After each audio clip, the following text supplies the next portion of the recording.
जय झूलेलाल मुंहिंजो नालो नव्या आहे मुंहिंजे स्कूल नालो हसानी है मां बाल वाटिका में पढ़ंदी आहियां मां एक बेट सुनाइटम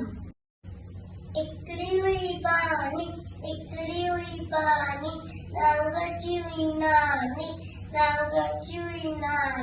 तेजल जी हुई डाटी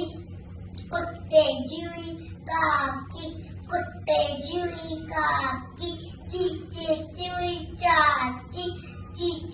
हुई चाची पोपट जी हुई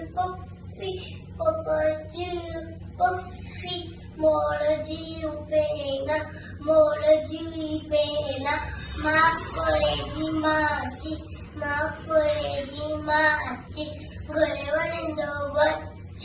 घणे वणंदो वच